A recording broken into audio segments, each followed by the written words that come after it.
वो आज पढ़ने हैं नर्वस डिसऑर्डर में एक डिसऑर्डर है जिसका नाम है स्ट्रोक। दूसरा डिसऑर्डर है जिसका नाम है मेनिंजाइटिस। तीसरा डिसऑर्डर है जिसका नाम है ट्यूमर मतलब कैंसर। चौथा डिसऑर्डर है जिसका नाम है सर का दर्द हेडेक। और पांचवा डिसऑर्डर है अल्जाइमर। 5 डिसऑर्डर पढ़ेंगे नर्वस सिस्टम के, खोपड़ी के। ठीक है, शुड वी स्टार्ट नाउ? हाँ भाई, पहला जो डिसऑर्डर है उसका नाम क्या है? उसका नाम है स्ट्रोक। गौर से समझें कि स्ट्रोक क्या है। किसके डिसऑर्डर पढ़ा रहा हूं मैं? नर्वस सिस्टम के डिसऑर्डर पढ़ रहे हैं हम। स्ट्रोक का मतलब क्या है सुने। स्ट्रोक का मतलब है जब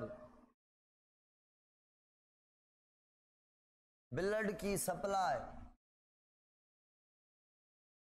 बंद हो जाए तो द पार्ट ऑफ ब्रेन, किसी भी पार्ट को ब्लड की सप्लाई बंद हो जाए तो उस कंडीशन को हम कहते हैं स्ट्रोक। डेफिनेशन क्लियर है? क्लियर है भाई। अब ये सप्लाई बंद क्यों होगी,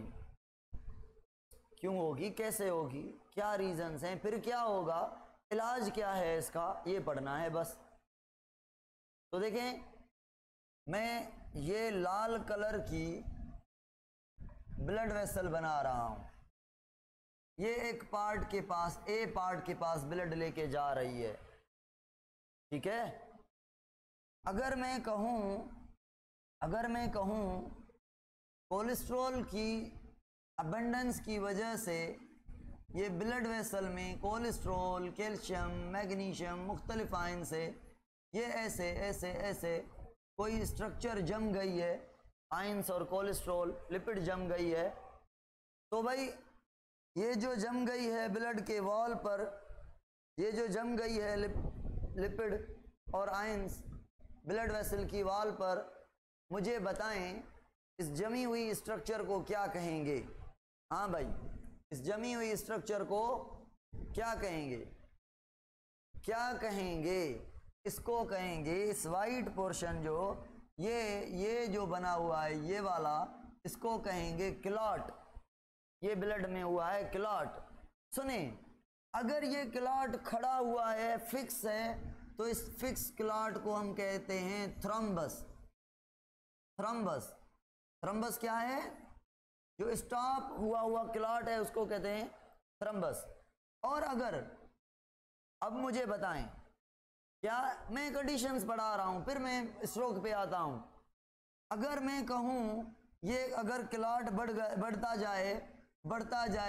जाए तो ब्लड वेसल का जो ल्यूमिन है भाई, जो ब्लड वेसल का ल्यूमिन है, ये जो स्पेस है ये छोटी होती जाएगी। तो मुझे बताएं यहाँ पे ब्लड प्रेशर क्या होगा? राइज होगा। तो यहाँ पे ब्लड की सप्लाई कम हो गई, ये भी स्ट्रोक है। सप्लाई बंद हो गई, ये भी स्ट्रोक है। सुने, अगर ब्लड प्रेशर बढ़ गया तो क्या इसके चांस हैं? 2 चांस हैं। या तो ये क्लॉट धक्के से टूट के चल पड़ेगा। अगर ये क्लॉट टूट कर चल पड़े, ऐसे मूव करने लगे, तो इस मूविंग क्लॉट को हम कहते हैं इम्बोलस। क्या कहते हैं मूविंग क्लॉट को? इम्बोलस। तो मुझे बताएं थ्रम्बस और इम्बोलस में फर्क। थ्रम्बस भी क्लॉट है, इम्बोलस भी क्लॉट है। ये मूव करता हुआ, ये रुका हुआ, दोनों क्लॉट है। अगर सुने ये क्लॉट हुआ है ब्रेन के पार्ट में, तो भी ब्रेन के पार्ट को ब्लड सप्लाई बंद। अगर ये क्लॉट हुआ है बाजू में, यहां पे नीचे लेग्स में, अगर ये क्लॉट यहां से टूटा, ये मूव कर रहा है, तो बताएं क्या ये क्लॉट अब मूव करता सारे बॉडी के पार्ट तक चक्कर नहीं लगाएगा भाई, ब्लड सर्कुलेट करती है। तो ये मूव करता ब्रेन में भी जा सकता है। जब ब्रेन में जाएगा तो ब्रेन की जो ब्लड वेसल है वो पतली है, बहुत पतली हैं, नेरो हैं। तो ब्लड वेसल, अगर ब्रेन की वेसल में ये फंस जाए क्लॉट, तो भी सप्लाई बंद हो सकती है। मेरे कहने का मतलब है ये थ्रम्बस जो है यहाँ पे अगर ये ब्रेन का पार्ट है तो ब्रेन की ब्लड वेसल में ये थ्रम्बस बना है तो भी ब्लड सप्लाई नहीं होगी। अगर ये ब्रेन में नहीं बना, ये कहीं और बना है, वहां से टूट कर एम्बोलिज्म होकर ब्रेन में आया है तो भी ब्लड सप्लाई बंद होगी। यहां तक समझ आया? समझ आया? ये समझ आया कि मूविंग क्लॉट ब्रेन में आकर ब्लड वेसल को ब्लॉक कर सकते हैं या नया थ्रम्बस बनकर ब्लड वेसल को ब्लॉक कर सकता है ब्रेन के अंदर। मुझे बताएं, ब्रेन का अपना कौन सा क्लॉट है, थ्रम्बस या मूविंग क्लॉट? एम्बोलस। थ्रम्बस। अगर एम्बोलस कह रहे हैं तो ये कहीं और का थ्रम्बस होगा। अब यहाँ पे एम्बोलस होके आया है। Very good, very good.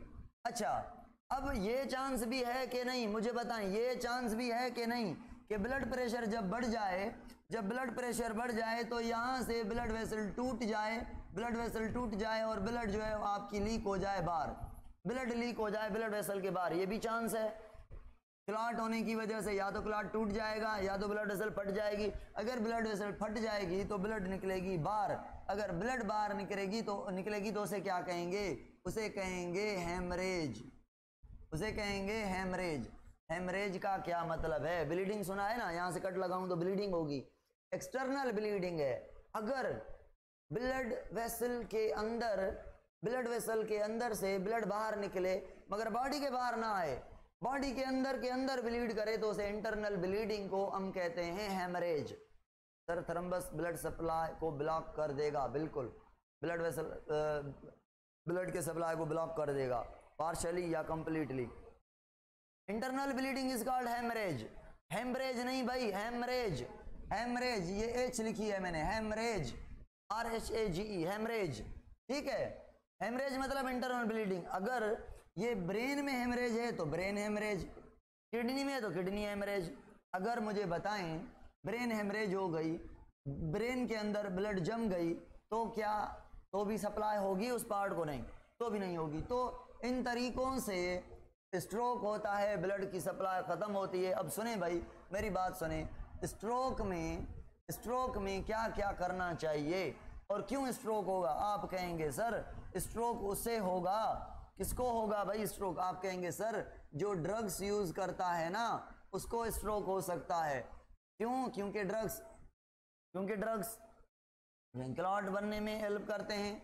जिसको आप कहेंगे स्ट्रोक उसको हो सकता है जो है स्मोकिंग करता हो। ठीक है, आप कहेंगे सर स्ट्रोक उसे हो सकता है जिसका बीपी जो है वो हाई हो। आप कहेंगे सर स्ट्रोक उसको हो सकता है जिसको शुगर हो, जो डायबिटिक हो। आप कहेंगे सर स्ट्रोक उसको हो सकता है जिसकी बॉडी फैटी हो, जिसमें कोलेस्ट्रॉल ज़्यादा हो। तो भाई ये जो है स्ट्रोक की कंडीशंस हैं। और या कोकेन अब्यूज़ हो, यानी कोकेन अब्यूज़ का मतलब है अभी अभी उसने ड्रग्स छोड़े हों, तो इन कंडीशंस में हो सकता है क्या स्ट्रोक? क्या हो सकता है भाई? स्ट्रोक। इन कंडीशंस में स्ट्रोक हो सकता है। ठीक है, तो अब ट्रीटमेंट क्या है स्ट्रोक का बताएं, कमेंट में बताएं। स्ट्रोक में होगा क्या होगा स्ट्रोक में? स्ट्रोक में जहां पे स्ट्रोक हुआ है उस बॉडी के पार्ट, वो कौन से बॉडी पार्ट को कंट्रोल करता है? क्या वो पार्ट काम करेगा स्ट्रोक में? जहां पे ब्लड जा रही है वो पार्ट काम नहीं करेगा। ठीक है, तो रिस्पेक्टिव पार्ट जो है जहां पे ब्लड, जहां पे वो, यहाँ पे अगर स्ट्रोक हुआ है राइट साइड तो लेफ्ट साइड तो बॉडी के राइट साइड काम नहीं करेगी। अगर राइट में हुआ है तो लेफ्ट साइड काम नहीं करेगी। क्या करूं मैं?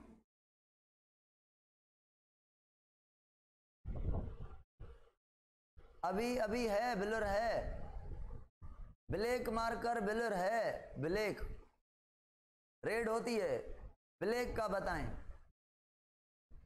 व्हाइट होती है।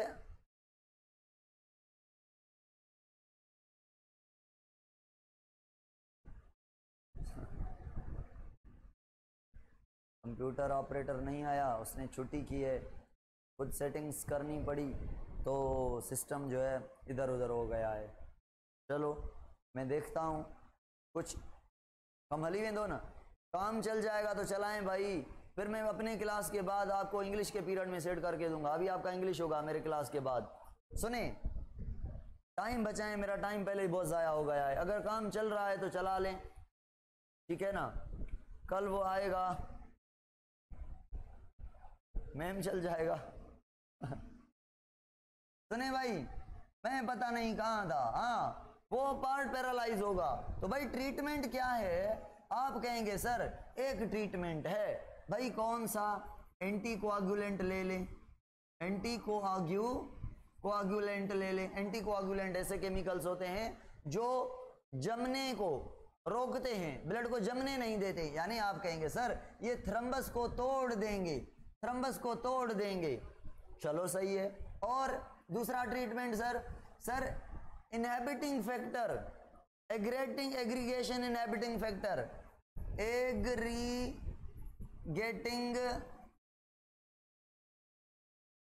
Inhibiting factor.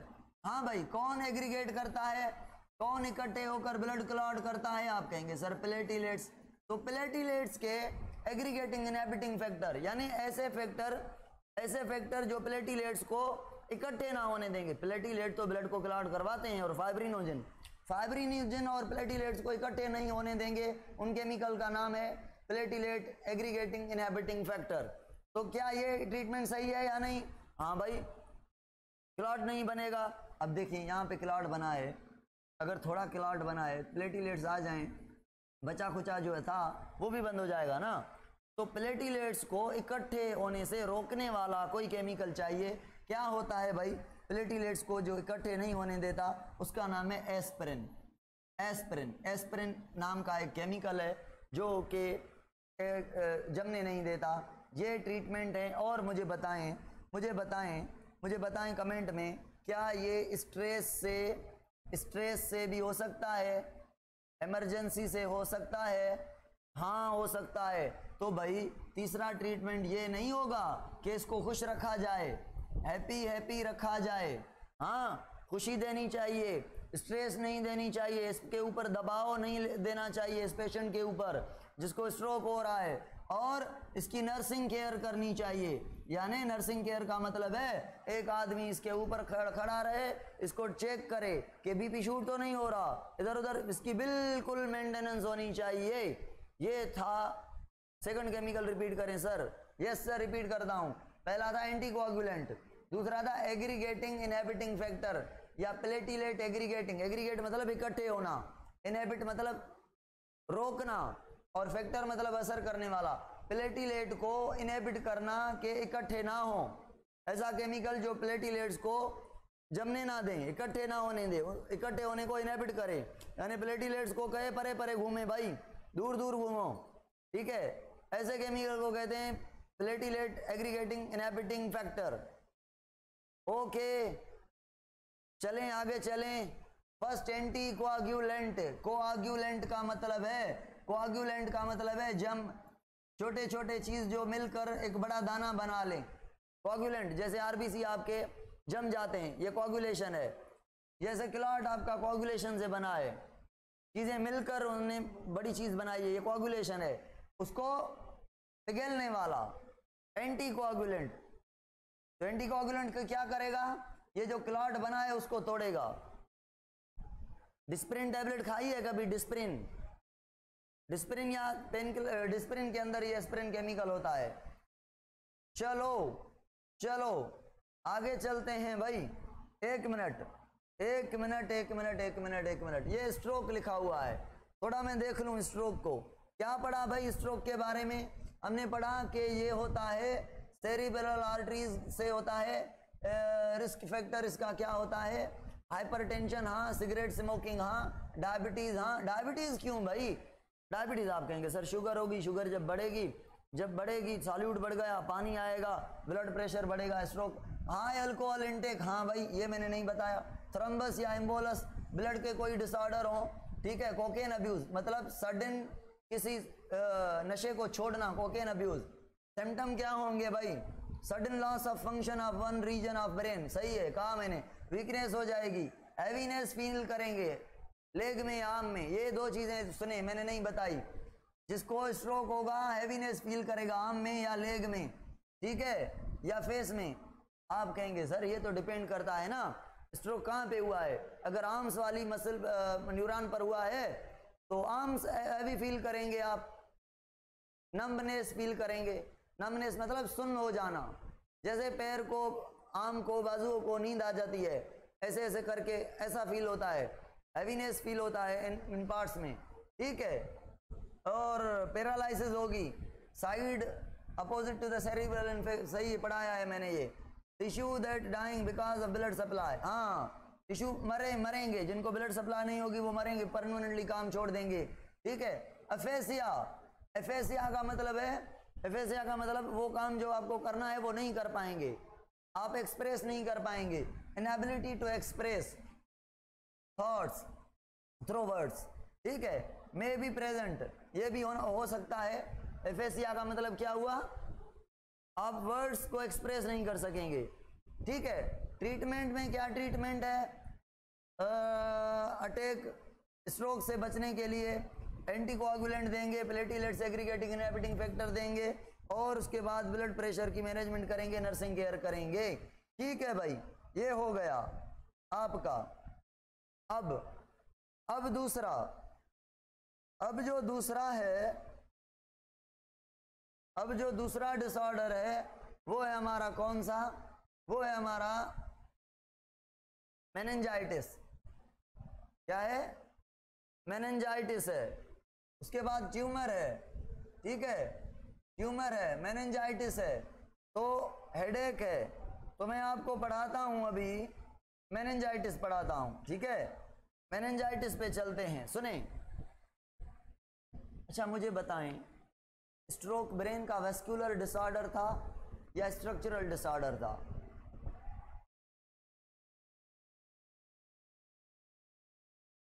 वेस्कुलर डिसऑर्डर था। अब हम पढ़ेंगे इन्फेक्शियस डिसऑर्डर। इन्फेक्शियस डिसऑर्डर को कहते हैं मेनिंजाइटिस।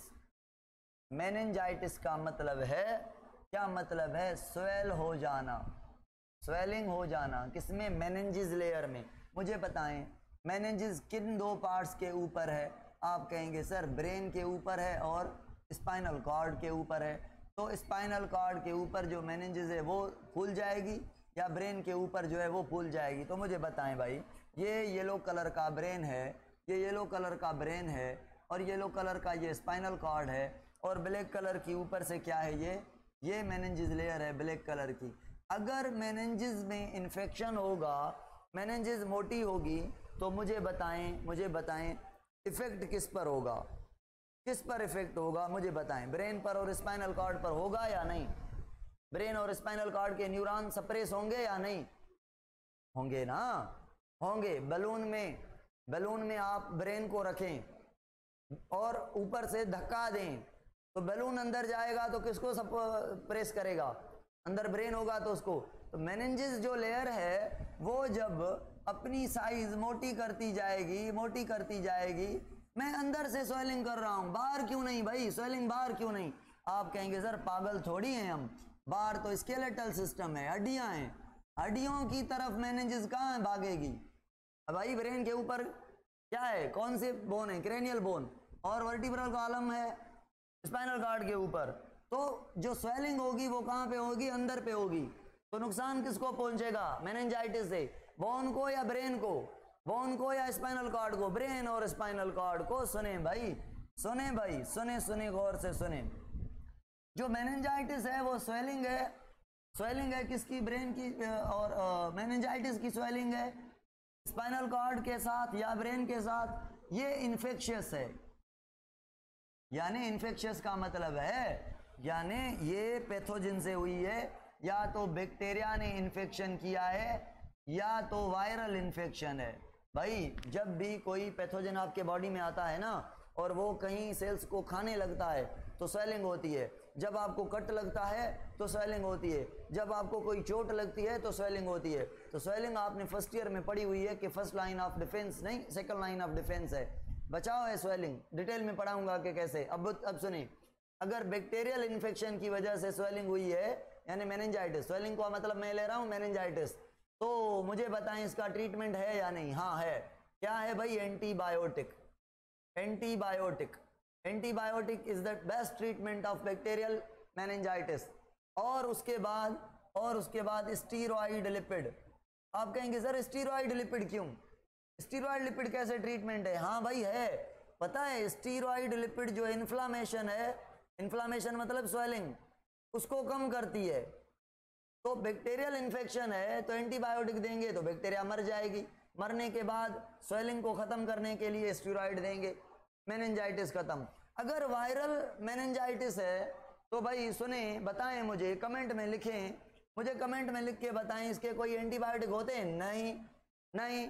जब इन्फेक्शन खत्म नहीं होगा, वायरस खत्म नहीं होगी तो स्टीरॉइड देके क्या करेंगे भाई? तो there is no treatment of viral meningitis and good treatment is present. इसका ट्रीटमेंट प्रेजेंट है बैक्टीरियल मेनिंजाइटिस का।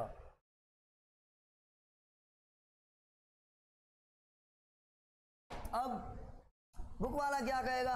बुक वाला कहेगा भाई मेनिंजाइटिस बड़ी हार्मफुल है, ये ब्रेन को पैरालाइज करती है, ब्रेन बॉडी को पैरालाइज करती है, ये बॉडी को कोमा में ले जा सकती है, बॉडी के पार्ट्स को काम करने नहीं देती। हाँ भाई सही कह रहा है वो, क्योंकि अगर यहाँ पे मेनिंजाइटिस हो रही है तो यहाँ पे जो न्यूरॉन थे वो सही काम नहीं करेंगे, अगर यहाँ पे मेनिंजाइटिस हो रही है तो यहाँ पे जो न्यूरॉन है साथ में वो काम नहीं करेंगे, अगर यहाँ पे हो रही है तो यहाँ पे साथ में जो न्यूरॉन है वो काम नहीं करेंगे। मुझे सुने, कौन सा मेनिंजाइटिस वाला एरिया है जो जो जो ज्यादा मूविंग है? आप कहेंगे सर नेक वाला, ब्रेन भी मूव नहीं करता और स्पाइनल कॉर्ड अंदर भी इतनी मूव नहीं करती, ये नेक वाला रीजन ज्यादा मूव करता है। तो मुझे बताएं भाई कौन सी मेनिंजाइटिस ज्यादा पेनफुल होगी?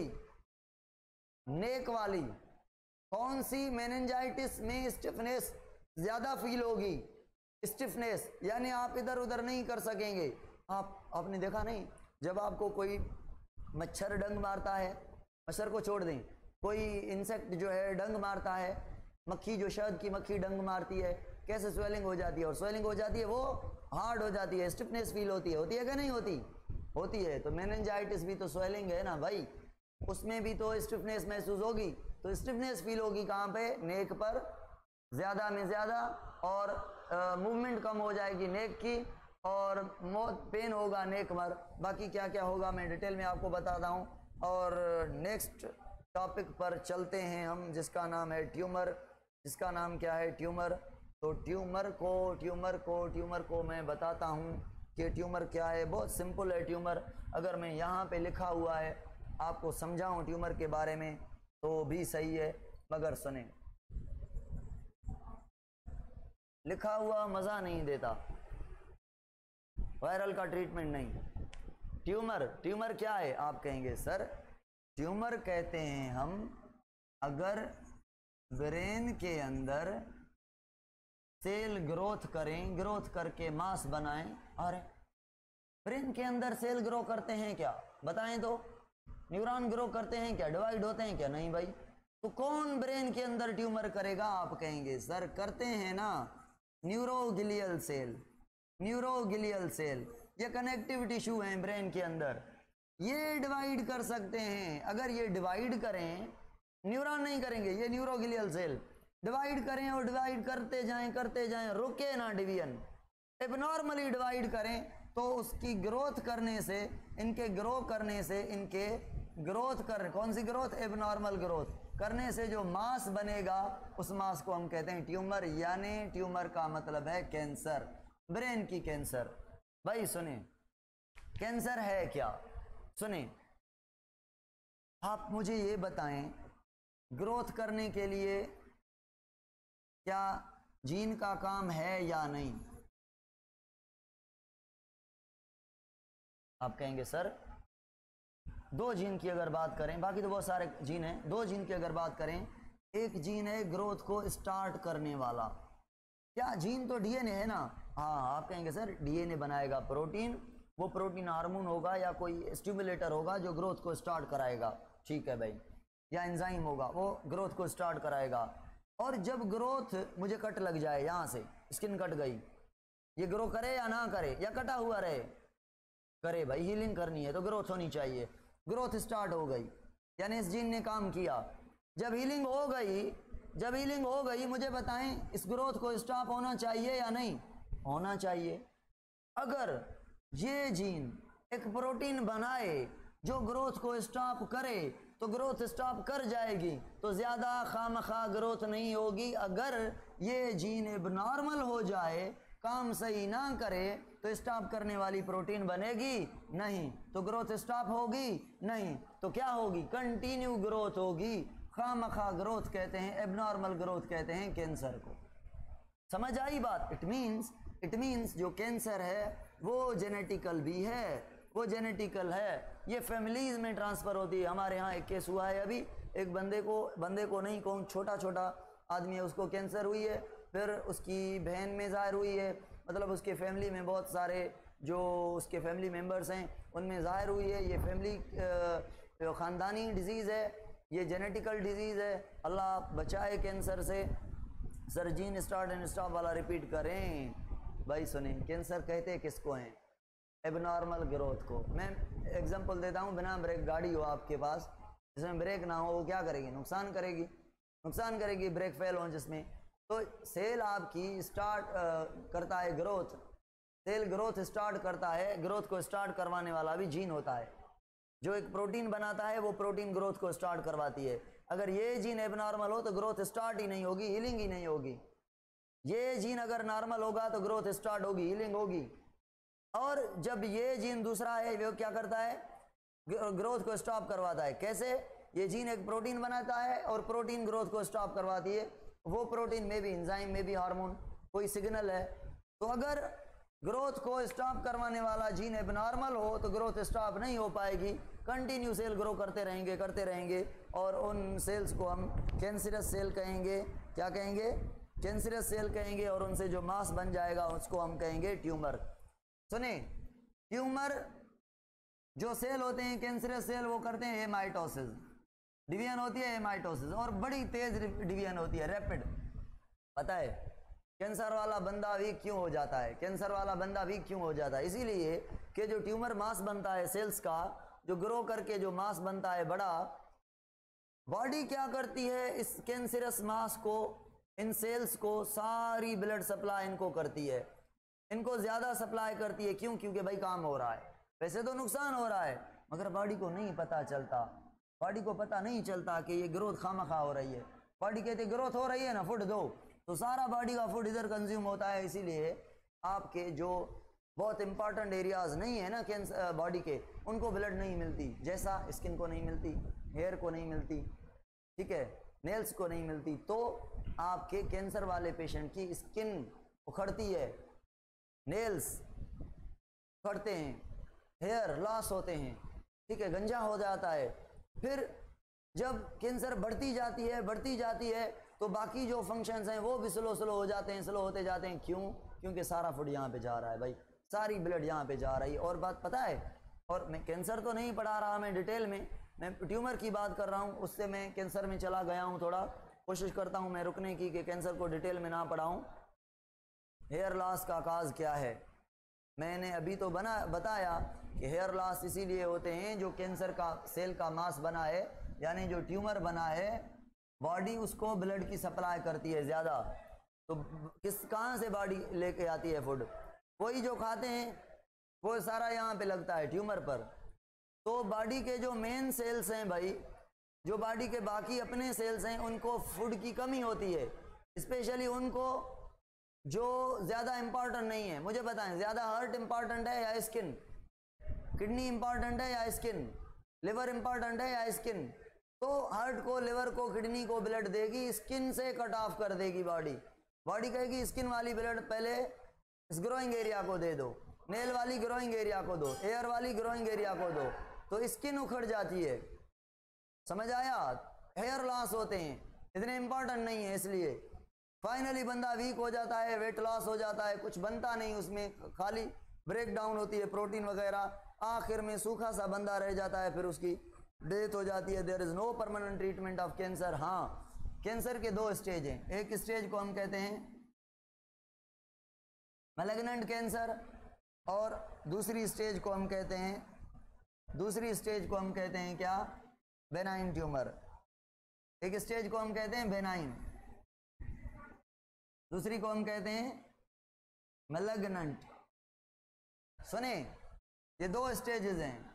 ये पहली स्टेज है, यहां पे कैंसर स्टार्ट होती है, लोकलाइज्ड होती है, हार्मलेस होती है, शुरुआत होती है ना, नॉन टॉक्सिक होती है, नॉन प्रोलिफरेटेड होती है, पहली नहीं होती, एक जगह पर होती है।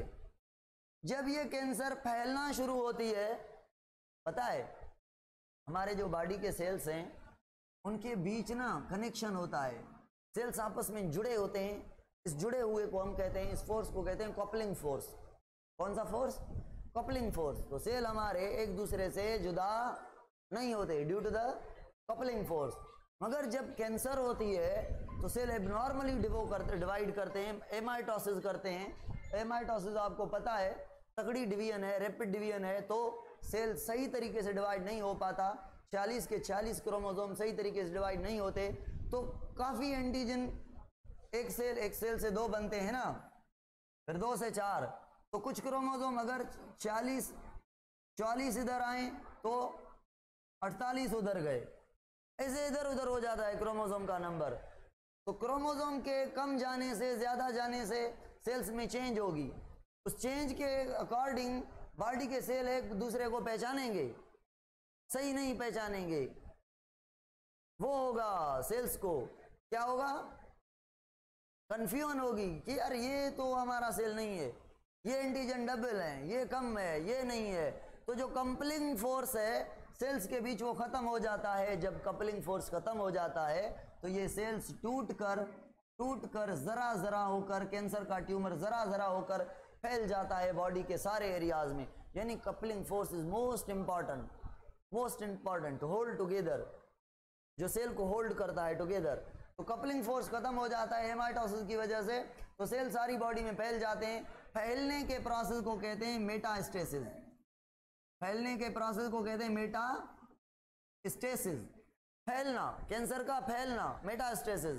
और जब कैंसर फैल गई भाई फिर तो खतरनाक बन गई। जब खतरनाक बन गई तो हम उसे कहते हैं malignant. Second stage, last stage, final stage, harmful stage, proliferated cancer. ठीक है, आर यू गेटिंग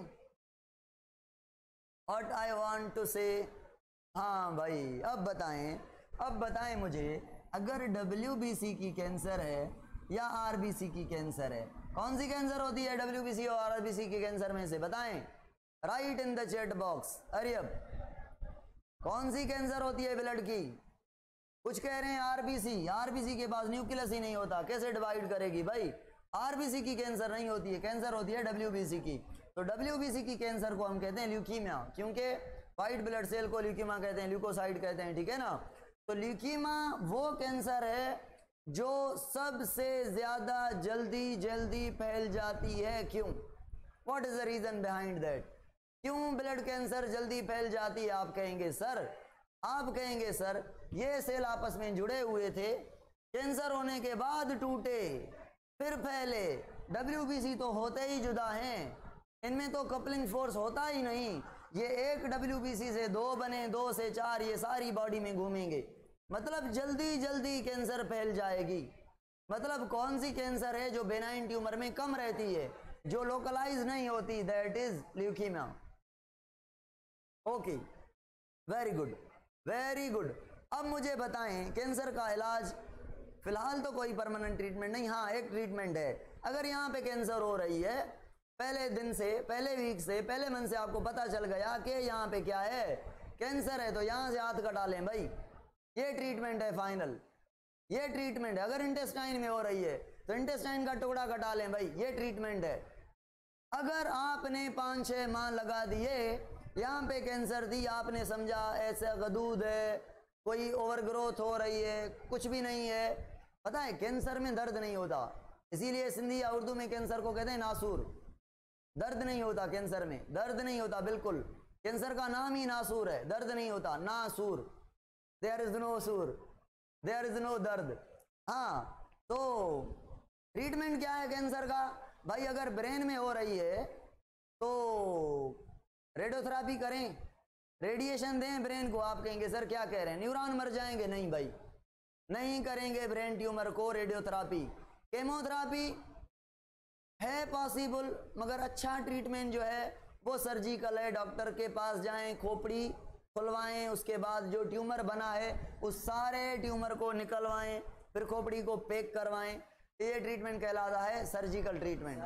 क्या कहलाता है? Surgical treatment. तो कैंसर का ट्रीटमेंट क्या है? ब्रेन ट्यूमर का कौन सा ट्रीटमेंट है भाई? सर्जिकल ट्रीटमेंट है। अगर थोड़ा भी एक सेल भी आपकी खोपड़ी में रह गया ब्रेन ट्यूमर का, मुझे बताएं, वो चुप करके रहेगा? नहीं रहेगा। क्या करेगा वो? क्या करेगा वो? डिवाइड करेगा, फिर कैंसर होगी। इसीलिए जो ब्रेन ट्यूमर वाले होते हैं उन पेशेंट को तो हम बड़ी दिलजा देते हैं कि आपको भाई कुछ नहीं होगा, ट्यूमर गया, मगर क्या तो होता है 2-3 माह के बाद फिर वो स्टार्ट होती है। भाई क्यों स्टार्ट हुई? What is the reason behind that? तो रीजन ये होता है कि 1, 2, 3, 4, 5 सेल रह गए होते हैं। डॉक्टर के पास माइक्रोस्कोप जैसी आंख तो नहीं, एक एक सेल को निकाले। सेल तो नजर आते ही नहीं डॉक्टर को, आपको ही नहीं नजर आते। आपकी और डॉक्टर वाली आंख एक ही है, 1 mm से छोटी चीज को देख सकती है, बड़ी चीज को देख सकती है। तो भाई अगर रेडियोथेरापी करवाएं तो वो काम नहीं चलेगा, अगर सर्जिकल ट्रीटमेंट कराएं, ट्यूमर निकलवाएं तो वो चलेगा। उसके बाद केमोथेरापी अच्छा ट्रीटमेंट है। अगर सर्जिकली ट्यूमर को निकालें, फिर केमोथेरापी सही है। केमोथेरापी क्या होता है? केमिकल होते हैं जो ब्लड में डालते हैं। ये ब्लड पूरी बॉडी में केमिकल सर्कुलेट करते हैं और ढूंढ कर सेल को मारते हैं। इतना सा लिखा हुआ था कैंसर के बारे में आपके बुक में, मैंने सोचा थोड़ा बहुत एक्सटेंड कर लूं। अभी और कैंसर बाकी है, बहुत कैंसर की डिटेल्स हैं, मगर हम ज्यादा नहीं जाते बस।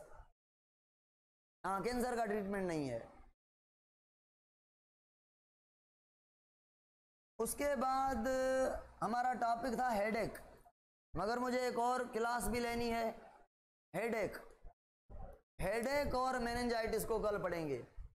सर का दर्द और उसके टाइप। आधे सर में दर्द क्यों होता है? सारे सर में दर्द क्यों होता है? आंख के अराउंड क्यों होता है?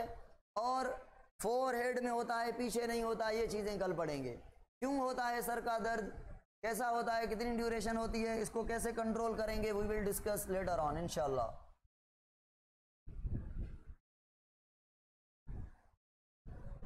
आज के लिए काफी है भाई। मैंने सोचा कि शॉर्टकट करके 4 टॉपिक निकाल लूं, मगर नहीं हुआ भाई, बिल्कुल नहीं।